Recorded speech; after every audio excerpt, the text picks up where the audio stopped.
The Kerala High Court has denied relief to a cleric accused of imposing religious belief on others. The cleric, Maulana Abdul Nashad, had sought a stay on the police action against him, which the court rejected. Nashad had labelled a Muslim girl's handshake with the former state minister as haram, equating it to a zina or adultery and a violation of Sharia, claiming that physical contact between unrelated man and women is forbidden in Islam. The girl's family had filed a complaint against him.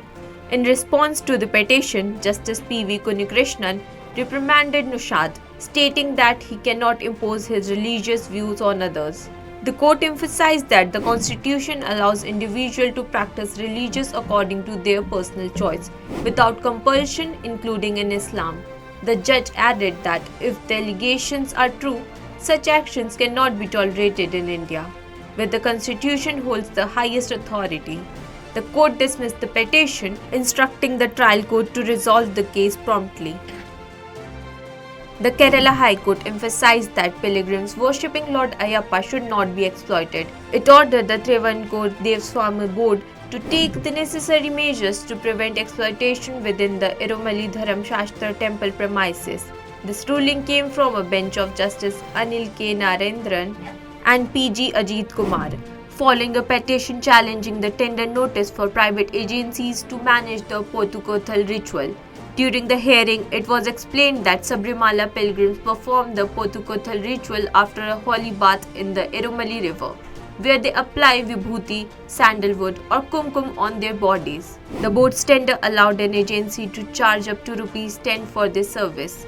The Devaswom board clarified that the tender was issued because unauthorized individuals are charging pilgrims, even though temple officials provided the materials for free.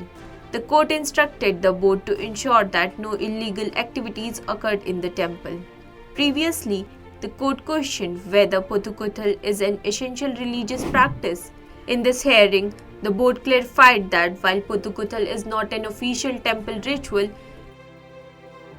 two women have accused the West Bengal Police of extreme cruelty and severe beating while in custody, prompting the Calcutta High Court to transfer the investigation to the CBI. Justice Rajarshi Bhardwaj stated that the allegation of custodial assault were serious, and the police could no longer be trusted to handle the case.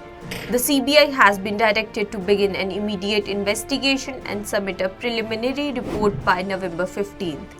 The women were detained for making objectionable remarks about the daughter of a TMC MP, Abhishek Banerjee, during a protest rally. They approached the High Court, alleging severe mistreatment by the police. A Delhi Police Commissioner's order dated October 5th, which denied permission for a peaceful demonstration at Jantar Mantar, has been challenged in the Delhi High Court.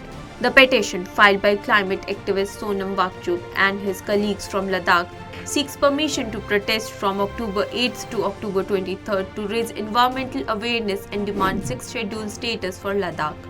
The petition has been submitted by the Apex Board Leh, an organization dedicated to protecting Ladakh's cultural and environmental interests.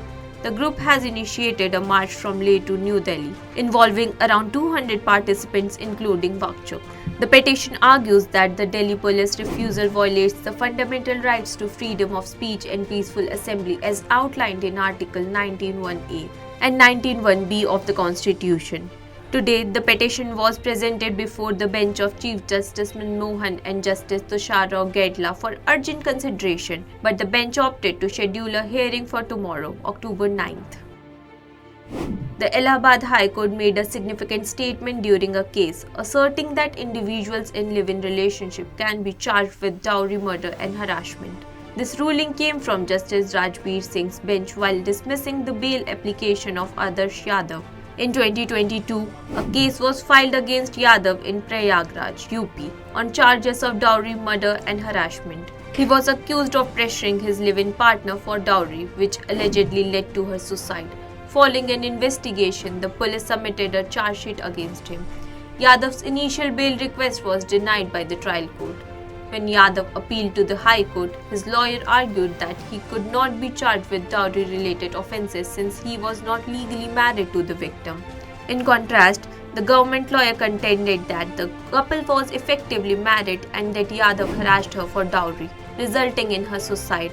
After reviewing the arguments and evidence, the court concluded that even if the victim was not legally recognized as Yadav's wife, the relationship resembled that of a married couple, thereby subjecting him to dowry murder laws. Consequently, the court rejected his bail application. Watch our special programs and share the videos to stay updated with the daily court proceedings.